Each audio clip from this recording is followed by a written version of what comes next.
Welcome, everyone. Welcome to the Designing for Climate Change panel. My name is Amy Korte. I'm an architect at Arrowstreet. We're a Boston design and planning firm in the city of Boston, and I'll be the moderator today. With me on the panel is Paul Kirshen. He's a professor for the School of Environment and an academic director for the Sustainable Solutions Lab at UMass Boston.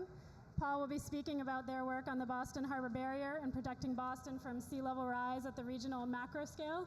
Paul has also done work in climate change since the 1990s, so he has a depth of knowledge on this subject.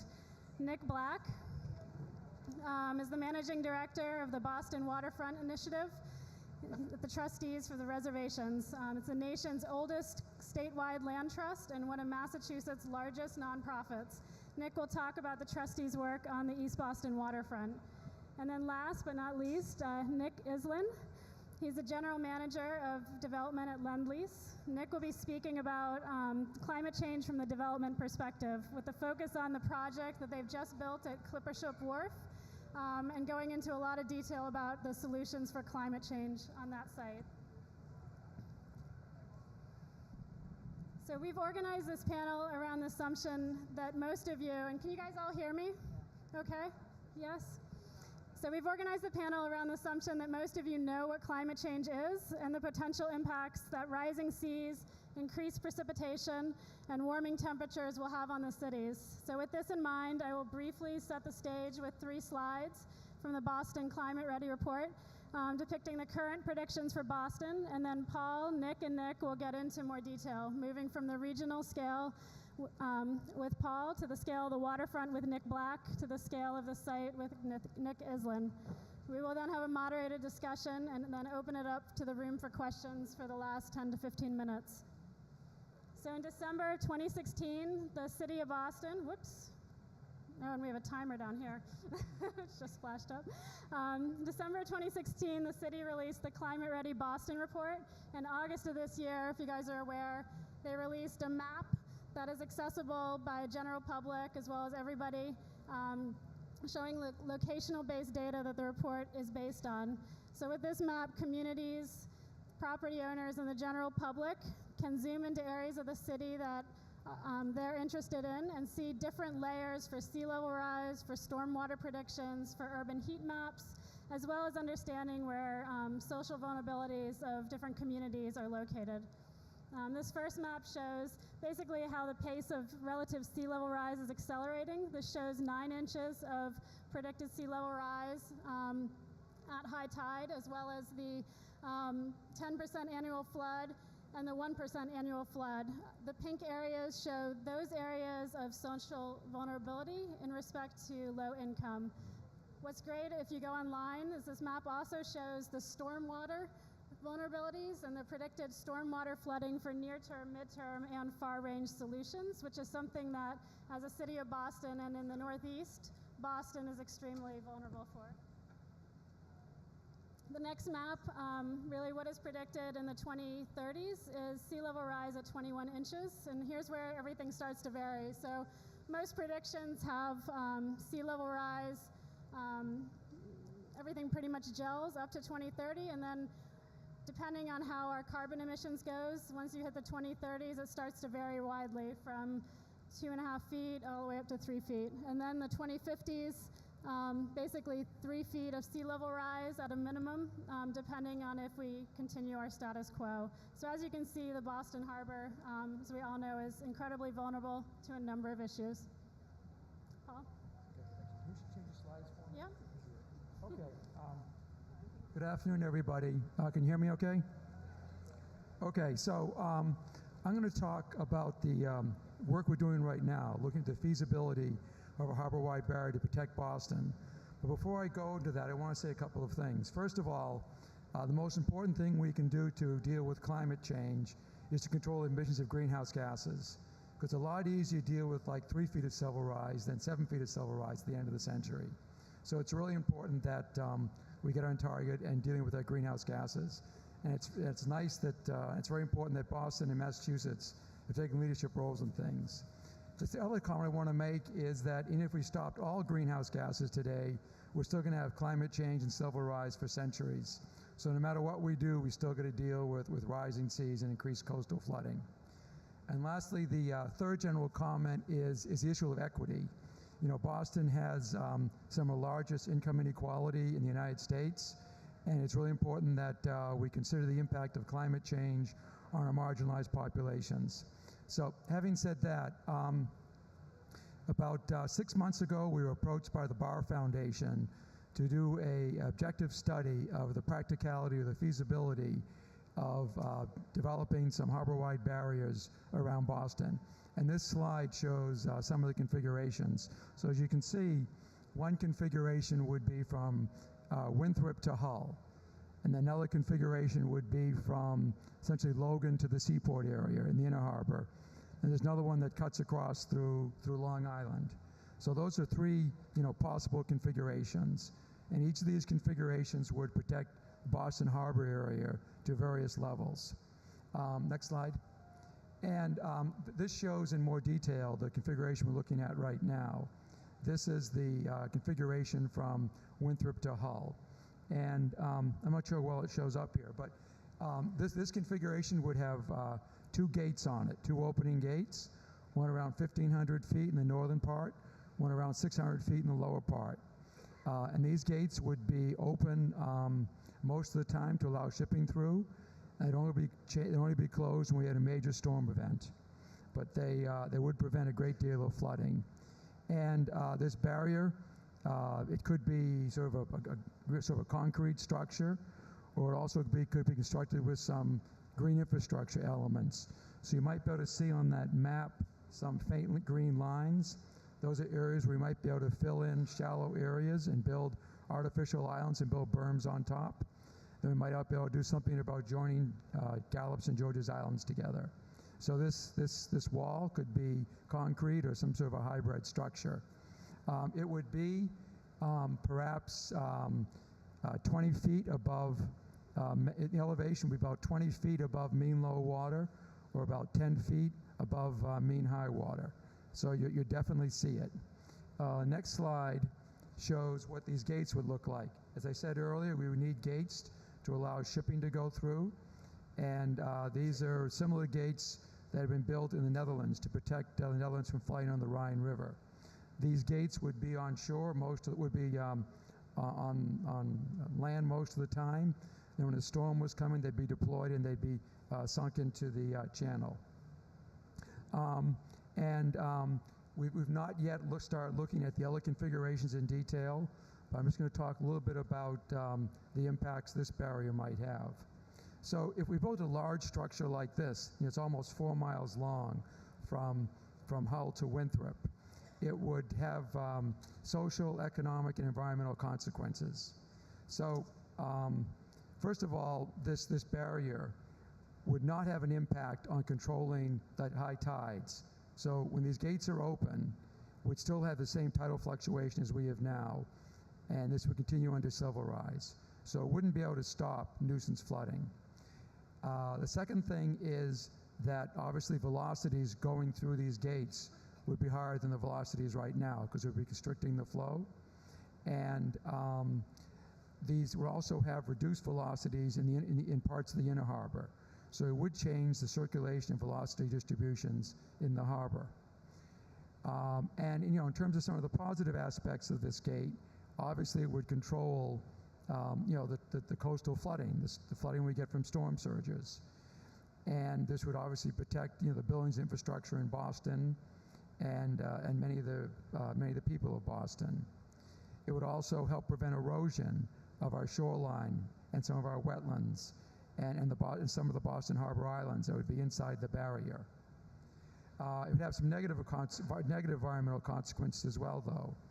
This barrier would change Boston from an area that does experience tidal storms and floods to an area that would be relatively calm. And so we would lose the beneficial impacts of storm flooding. So example, right now, we get a storm, it brings in a lot of sediment. That sediment is used to replenish our wetlands. Another possible negative consequence would be on water quality. We'd no longer get the flushing of the harbor that occurs when we get a major storm. also would be keeping more pollutants in the harbor because it would be, changing the circulation. So again, any structure like this is going to have all sorts of consequences.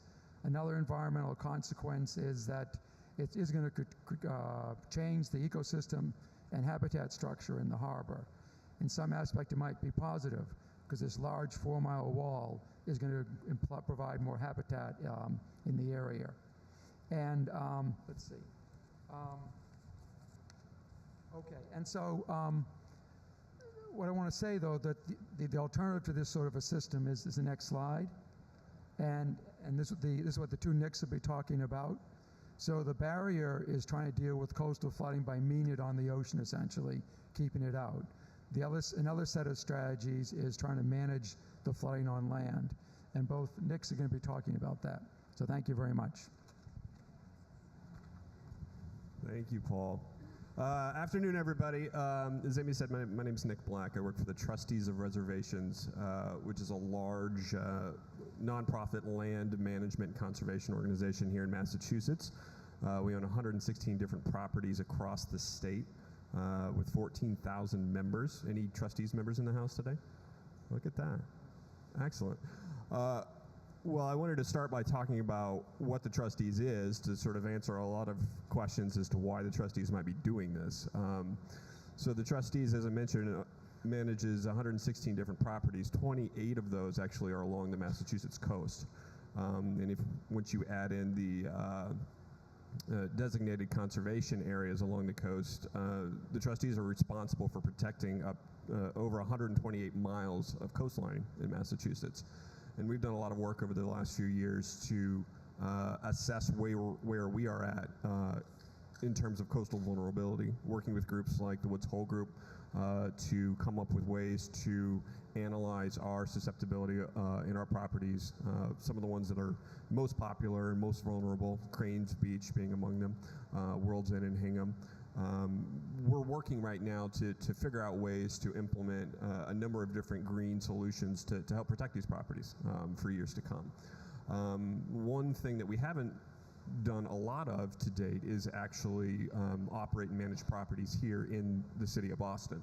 About 2014, we merged with an organization called the Boston Natural Harbors Network, or Natural Areas Network, excuse me, which increased our sort of land portfolio to approximately 53 small community gardens across the city. But by and large, the Trustees don't actually have any property here in Boston, particularly on a larger scale like you would see outside of the city. And so about 2 years ago, the organization began a conversation about what potential benefits we could offer the city in terms of open space management, design, and creation, particularly focused along the Inner Harbor. And so one of the things that has been talked about a lot is really sort of the basis of our analysis is some of the Climate Ready Boston research that has been done by the city over the last few years. That's really one of the things that we've used to help determine where we're interested in building new open space. We set out a criteria for ourselves in terms of where we would looking to help create and manage these spaces. First of all, we're looking to establish a world-class park, open space, that is something that would be attractive to people not only from all parts of the city, but all parts of the region and really from around the world. A really iconic draw to get people down to the water and enjoy the clean harbor that we now have in Boston compared to where it was 20 years ago. In addition to the iconic space, we're also very interested in the equity piece, doing something for a community that is not necessarily as affluent as others, or that needs some sort of protection from these floodwaters that they wouldn't necessarily receive on their own. The third piece is it has to be financially feasible. One of the sort of different perspectives we bring to this conversation is the funding of all of this. working with private philanthropy foundations and other corporate organizations to help pay for this in a way that may not necessarily be possible if it was only left up to the city or state or even federal dollars to do that. And then finally, we're really interested in the climate resiliency piece of all of this. And so we've spent the last 2 years sort of doing a look around Boston, focused mostly on the inner harbor, not so much up into the riverways, but we have looked a little bit in Chelsea and Revere and then down into South Boston, and have really begun to narrow our focus into both East Boston and then South Boston and then some places along Fort Point Channel. Today, we're, to stick to the theme, we're going to talk about East Boston. The image you see here was produced in the Climate Ready Boston report, and is a great example of sort of the vision that we've always sought to achieve, which is an interconnected area of green space that takes all of the different nodes of green space that are being created or that may exist already or that are being built right now by some of the folks who are working on development, and connecting them into a network of green space that really opens up our waterfront to the people of Boston. Right now, if you ever are lucky enough to be out on a boat, particularly if you're looking at the East Boston waterfront, you'll notice that most of the buildings are old. They do not face the water. In fact, they kind of close it off. And so what we're really seeking to do is reimagine that, and then also offer ourselves as a strategic partner to both the city and the state to help facilitate a lot of this, because we've got a lot of great minds in this city, Paul being among the foremost experts doing this type of work. But the idea really is, all right, so how can we take ideas that have been thought about, like Paul was just talking about, and really put them into action. And so just to kind of demonstrate, let me see here, I think we might have, wrong button, there it is. So, again, what we're looking to do is create open space that uses green infrastructure, soft edges, tide pools, salt marshes, oyster beds, those types of things, whatever is really allowable, elevated height of land that can help protect the inner harbor from floodplains. There have been a number of different places around the world that are some pretty good examples of this. One of our sort of key inspirations, I don't know if any of you have been there, but a lot of work has been done in New York City along the Brooklyn coastline, Brooklyn Bridge Park, which stretches from the Brooklyn Bridge about halfway down the waterfront. They're about 15 to 20 years ahead of us in terms of actually implementing this. But fortunately, we can actually learn a lot from them in terms of being able to catch up. Utilizing some of those green infrastructure pieces that are proven to have been resilient are something that I think we would love to work with both the city and the state, as well as our private partners to help implement, because if you look at East Boston, the length of the harborfront facing portion is almost the exact same length as Brooklyn Bridge Park. And there are currently a number of different piers and areas of space that could certainly see a benefit from a redevelopment using a green infrastructure mindset versus just a straight up economic development mindset. So that's sort of our approach to this conversation, and are really glad to have the opportunity to participate in it. Thanks, Nick. I'm Nick Iselin. I work for an Australian property and infrastructure company. That's what we call ourselves. It means we can do really anything real estate related. And we've been around for about 60 years. We practice all over the world. And until recently, we hadn't been developers in the United States. And so we're going to talk about Clippership Wharf today.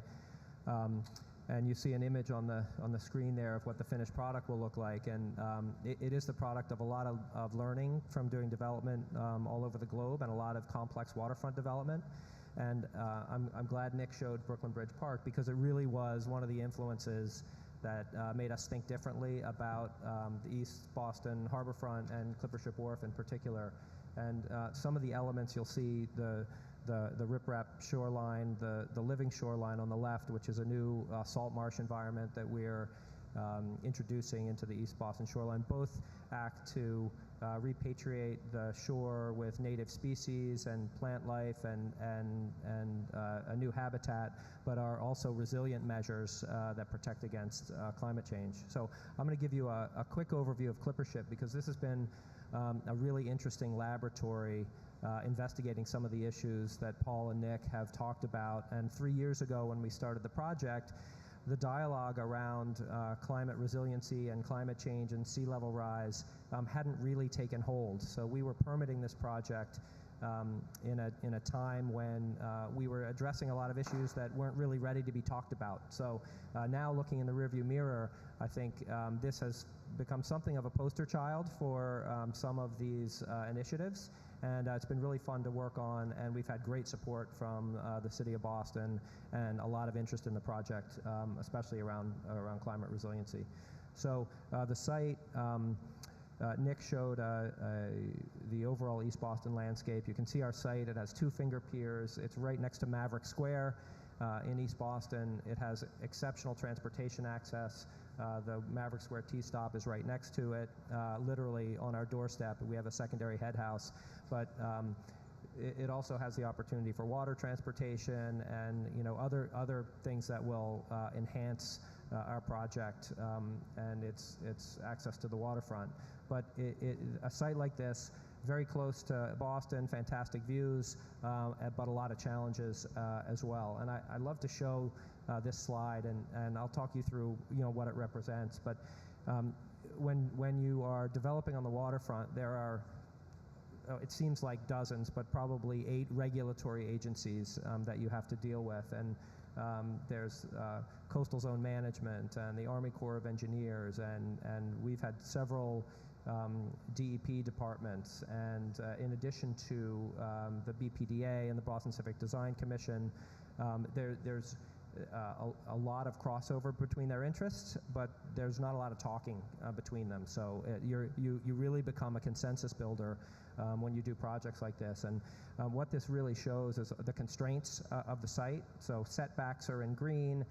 Chapter 91, which is legislation that basically requires that all land that was formerly public, i.e. water sheet, because this is all unfilled tidelands, has to remain public in perpetuity. And so that creates interesting opportunities, but also a lot of challenges for developing on the waterfront, where the access to retail and other things can become challenged. And so that's the red line. Everything water side of the red line needs to be open and public.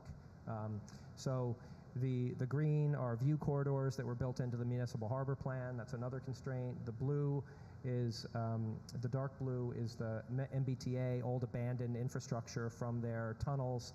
And then finally the light blue is the actual building envelope. And I don't like to say the project designed itself, but when you look at all of the constraints and where we can actually build, there weren't a ton of options. And so given that zoning envelope, how do we make the most of the opportunity we have for such an incredible site with such incredible assets and attributes? So some of the constraints that are a challenge for every waterfront development, but particularly here, is we have 1,700 linear feet of waterfront, which means it has to be fortified and demoed. We had dilapidated wharf structures and piers. We pulled 1,000 old wooden piles from the site. And as much as we wanted to implement a resilient solution here, we have contaminated soils, which is not an uncommon thing for urban fill. And all along the waterfront, these are post-industrial landscapes that have been filled over the last 150 years. And so they have contaminated soils, they have asbestos, they have PCBs, they have PAHs, and that is an immensely costly prospect to deal with that.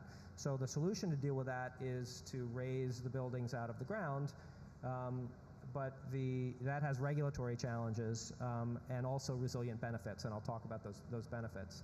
So we talked about Chapter 91. That has height and setback requirements. FEMA is a Federal Emergency Management Association. They produce flood insurance maps that really kind of dictate where the 100-year, 500-year floods are, and they typically dictate in any community what the level of buildings should be.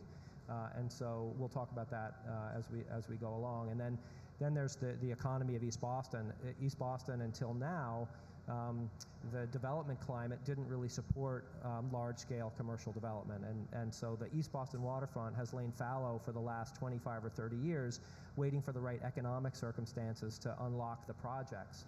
And unlocking the projects means unlocking the access to the waterfront and the public realm, and that is really the great benefit of what's going on in the East Boston waterfront. Also gives us an opportunity to gird for sea level rise and storm events, and different developers have taken different opportunities to gird against that. So this is the site partially under construction. Some of the opportunities really use the attributes of the site to create a resilient solution. And when I say that the greatest attribute is that we have 7 acres of land, so we can manage raising our buildings considerably out of the floodplain and creating interesting transitions down to the waterfront, areas to gather and provide a different kind of access story to the waterfront. Also, it's an opportunity to knit together an incredible piece of waterfront and use education and recreation and amenities to draw people from the East Boston community to what they've been shut off from for a long time. So this is the site further along. The permitting challenges were kind of legendary, right? In order to get out of the dirty dirt and implement a resilient solution, we raised our plaza level, which organizes the site, up 8 feet from the surrounding roadway networks. So in the early going, before the resiliency discussion really took hold, we were characterized as an anti-urban project. And that was the biggest permitting challenge, was overcoming that, and there were a lot of trade-offs that we made along the way to convince the authorities that this was the right solution here. But raising the plaza level up gave us an opportunity to create what I think will be a really interesting and dynamic waterfront experience, and the community was behind this really from day one because it gives them unprecedented access, not just access behind bollards and chains like most of the harbor front, but real access down to the waterfront. And when I was in the process of permitting the project, I talked about the things that I love about the waterfront, and that's turning over seaweed and looking for crabs and getting my feet wet, and that's all going to be possible on this site. So this is the final site plan, and all of the red elements are basically things that were implemented to combat sea level rise, storm events. Each area where we touch the ground, we have flood barriers that are implemented. The plaza level, which I don't know if this, well, I'm gonna use an old-fashioned pointer for a second. So the plaza that the project is organized around is here. So all the building entries are here. All the building egress paths enter well above the surrounding roadways. So in the case of a catastrophe, or if the emergency generation system is kaput and there has to be an evacuation, and the streets are flooded, there's an area of refuge here. So the building entries are up here. The roadway, which rises 8 feet from here to the plaza level, which organizes the project, was highly contentious. And the level of the project was set by handicap access requirements. So really it was not set by the aspirations of combating sea level rise, but set by very common regulatory considerations. But from this plaza level, we have areas of overlooks and ramps and gathering areas and natural planting areas which act as rainwater filters, and a living shoreline which has kind of been the centerpiece of the public realm, and it's only accessible for part of the day. At low tide, it is fully accessible. At high tide, it is completely gone. So it's kind of an interesting approach to creating a public realm. The Boston tides are about 10 feet on a typical day from level 1 to level 11. When we have king tides and severe tide events, the tides get up to about 14. And the level of our plaza is 24, and all of our residences are at 25. So it's 14 feet above typical high tide, which gives us a lot of running room to combat sea level rise. And the project is designed in a way that it can change and morph over time, and the level of plantings, they're native, and they all act in a certain way relative to their height, and different areas of salt marsh thrive at different levels, and so we can adapt to 20, 50, or 100 years of sea level rise with this project. So we always like to call it a 100-year project. We don't know what the next 100 years is going to entail, but we know with FEMA as a rearview mirror looking prospect that we wanted to look the other direction into the future and really create a resilient prospect there. So a couple summary items then I'll really quickly is that it's really expensive to implement these solutions, and part of the strategy was to forego hauling off thousands of yards of dirty dirt, and part of it was to create a waterfront experience that was unlike any other, and really Brooklyn Bridge Park was our goal. So there is no policy, there are no funding sources for implementing resilient design solutions. I think that's something that is becoming a really active part of the dialogue around climate resiliency. And the other thing is a single project can only do so much.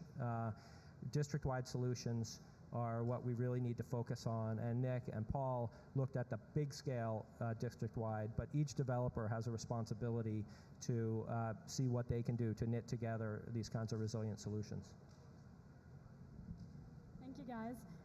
I'm really struck by how much you've talked about the challenges of implementing these ideas, and I'm curious if moving forward, how you see the conversation within the City of Boston at the state level changing or morphing to actually accommodate how these ideas could be implemented. I'm thinking about different funding scenarios, different regulations, and if you guys could talk to those. As well as Paul, I think you spoke a lot about the challenges of the floodgates, and I'm curious if, as you've been researching the Boston Harbor barrier, if your thinking has changed from a global solution into one that is a little bit more micro of a solution. So let me address that. This work we're doing right now, looking at the feasibility of the harbor barrier, we're not advocates for it. We're just, it's been an idea that's been out there since about 1980, and the city decided they really ought to look at it and decide whether it's worth pursuing further. But I will say, the advantage of these smaller scale solutions is that they're adjustable. We don't know how much climate change we're going to see in the future, and if we invest in something like this large barrier, 4 miles from Winthrop to Hull, that's somewhat irreversible. It's putting all your eggs in one basket and sort of assuming there'll be one future. Where these more localized solutions are more flexible and adjustable, and they also probably have more co-benefits local community. So there's a real trade-off there. On the other hand, administratively, if you build this barrier, you'd protect a lot of things all at once, and you might make playing a lot easier. So there are all sorts of trade-offs in here. And also, this sort of solution requires different administration and financing structure than a large regional solution would.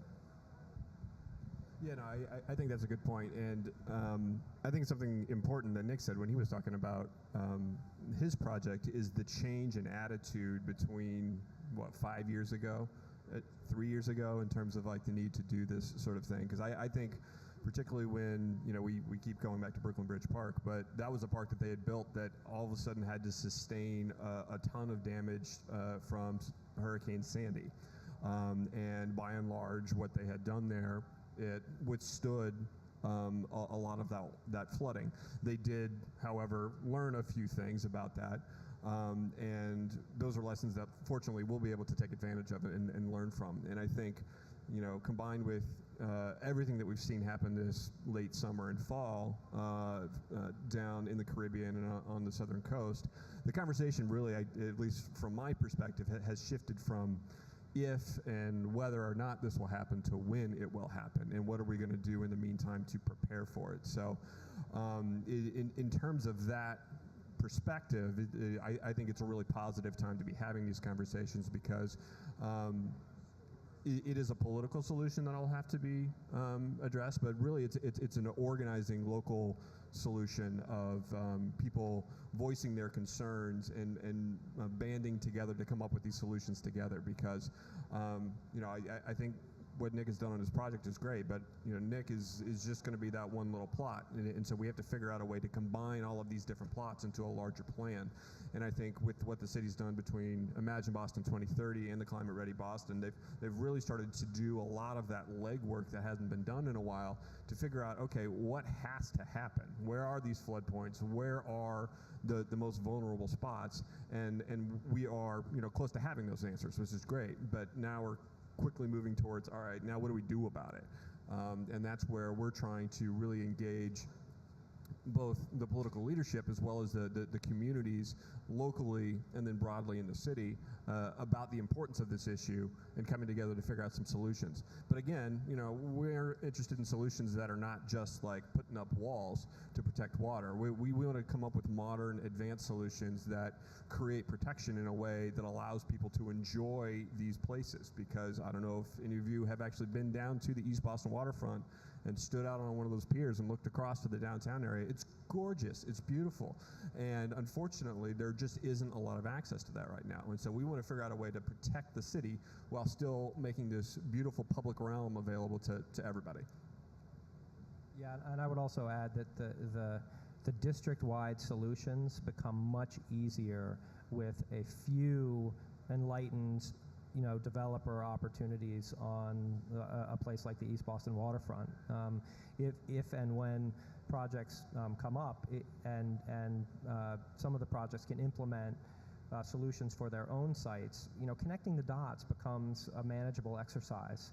And there is a fundamental conflict between the methods and desire to wall off and gird the waterfront for climate change and sea level rise, and creating a public realm that has been a long-time aspiration of the city and the developers and the communities.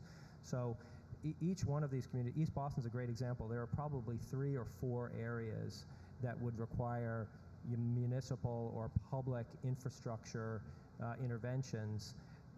And then the rest can be done at an individual project level. The problem with these communities are the interior parts are so vulnerable, the pathways are so profound that most of the sites will be inundated if something isn't done. And most projects don't have the luxury of lots of land that the industrial waterfront has to implement creative solutions. If your building is built right to a lot line, you really don't have very many climate resilient solutions, so you're going to be relying on others to help you in the long run. Great, thanks. I'd like to open it up to the audience for questions. Is there somebody who has any questions for Paul, Nick, and Nick?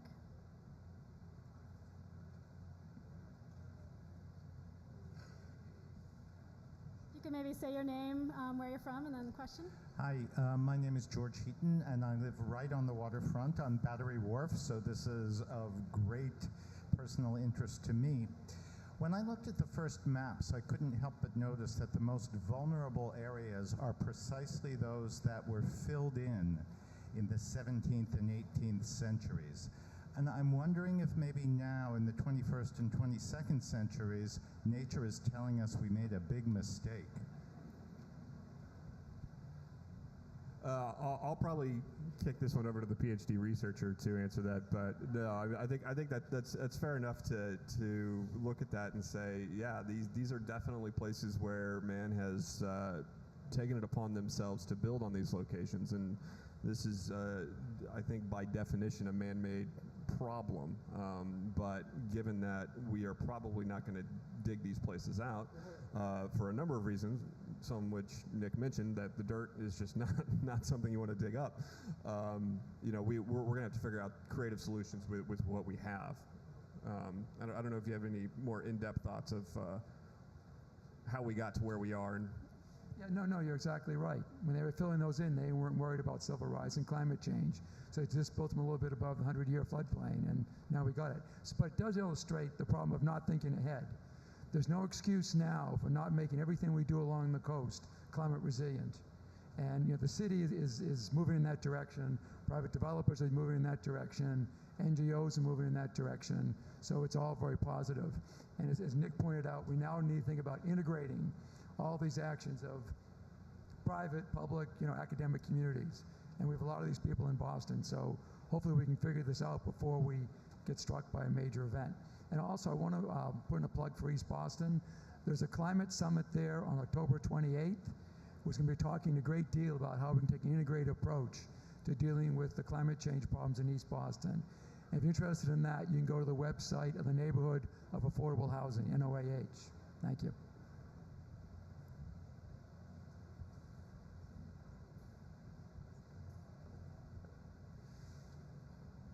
Hi, my name is Ruby Polterak. I grew up in Boston in the neighborhoods, well, in one. So two kinds of questions. One of which is you mentioned about affordable housing. So one of them is like, what's the thought about making sure that it doesn't become an area of luxury housing? I mean, beyond adding a couple of affordable apartments, which still breaks up a community. And the other one is about the role, two parts, the role of the arts.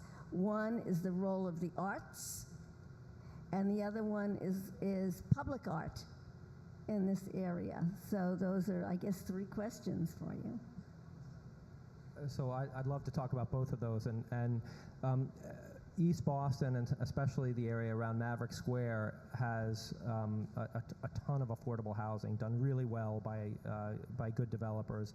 Even with the wave of development on the East Boston waterfront and their addition of a modest number of new affordable units, the community will be about 50% affordable by Boston standards. So that, it's an interesting dialogue. It doesn't, it's not like that in other places in Boston, but East Boston was typically an affordable neighborhood, and that still remains the case.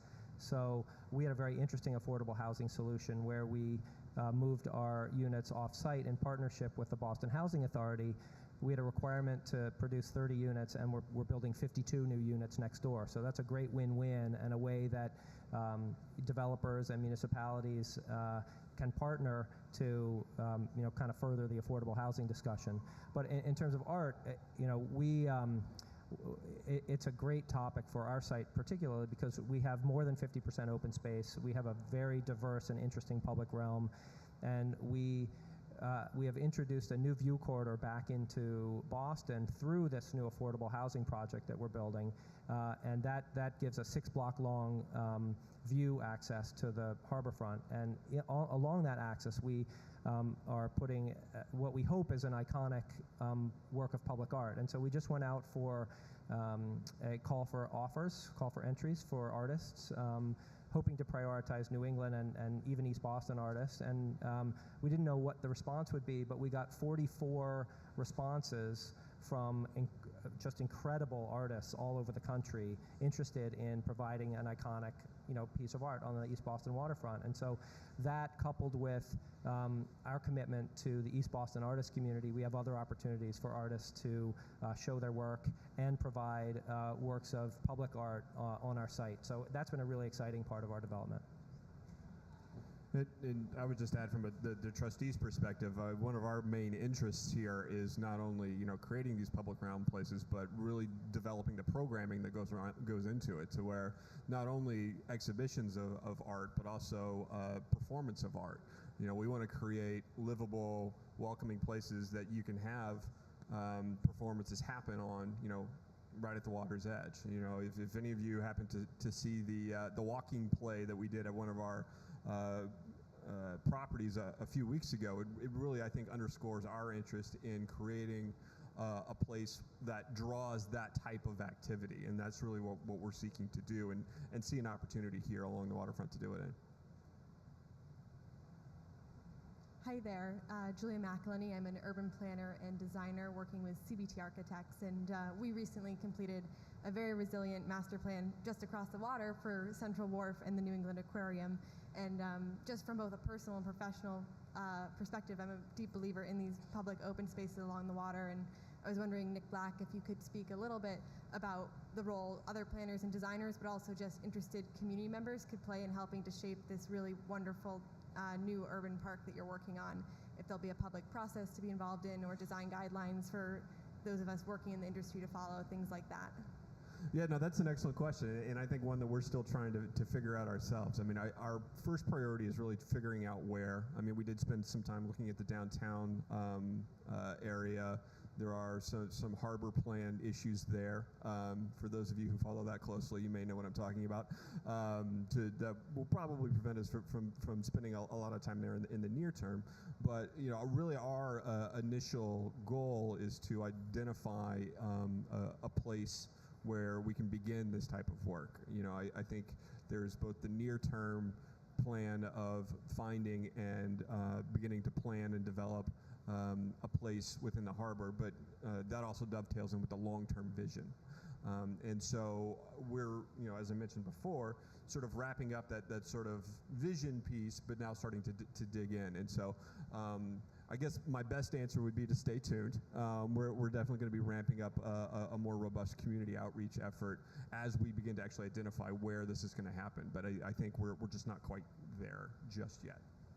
I think we have time for one last question. Can I just add one quick thing to that? So, thank you for your question. And the discussion in the East Boston neighborhood has morphed from one almost exclusively about parking to public access. And if we can make that leap, in terms of what interests neighborhood groups and all of that, I gave a presentation to the Jeffreys Point Neighborhood Association, and they were so infatuated by the idea of a ribbon park and harbor walk and public realm that one woman stood up and commented, well, this looks absolutely fantastic, but why don't you make the whole site a park? And it got a standing ovation. So that speaks to what Nick is working on, but it also speaks to the idea that these waterfront sites don't unlock themselves. They need the development and the fuel of multifamily and commerce and retail and expanding and growing and changing neighborhoods to really make them go. And so it's been a great and interesting discussion in East Boston. Last question. Hi, my name is Christine Ryu, and I'm Director of Center for Climate Change Education at Framingham State University. And I just wondered, the designs that you're talking about really address sea level rise and storm surge, and I wonder if Paul started out by saying that we really have to just reduce the amount of carbon that we're generating. So what kind of attention is being put into the design in terms of being carbon neutral or really energy efficient buildings? Are they just going to be producing more carbon in these new locations? Well, I would just say we're still a little early in the process to where we've done a lot of sort of visioning of design, but no real actual design yet. That'll happen once we have a concrete location. But it is something that we are looking to a lot of the research that has been done and is going on currently to help us sort of have those guidelines and those guardrails of here are the different types of solutions that you can put into this particular place. Here are the methods that you can do it in to, not only help the community, but make it sustainable going forward. And here's how you can afford to do it on an ongoing basis year after year based upon the economic structure of the project itself. And so the short answer is yes, that's definitely something that we are going to be looking at. And we've had the fortune to work with a number of fantastic architects, landscape architects already, but again, we'll be looking forward to having those conversations with everybody. I don't know if you have anything to add. Well, I would say that from a design perspective, we're delivering a LEED Platinum project in East Boston, and we're incredibly proud of that. And that it touches on a lot of different aspects of building, a lot of which is on the ground. I mean, we one of the greatest amenities for the project, and amenities are enormously important for attracting residents to these communities, are the natural attributes and the gathering spaces, and we purposefully don't have amenities on the roof, which is kind of the de rigueur these days, in favor of putting the amenities on the ground, because in order to unlock what we've done, we've over improved the site. And as a developer, that's a pretty scary thing to do. And yes, that along with our solar energy production and other measures have created a LEED Platinum building. But the market has to validate what we've done. And I think the residents will, because they are fairly enlightened. The 80 condominiums we just sold on the East Boston waterfront sold almost overnight. which was a testament to people believing in the neighborhood and believing in the project. So I think those investments do pay off and will continue to pay off. I mean, the harbor barrier would certainly not be carbon neutral with all the concrete, but once it's built, we could place solar panels on it and wind turbines and so on. So that hopefully should happen. And on that note, I'd like to thank Paul, Nick, and Nick for sharing their research, projects, and ideas.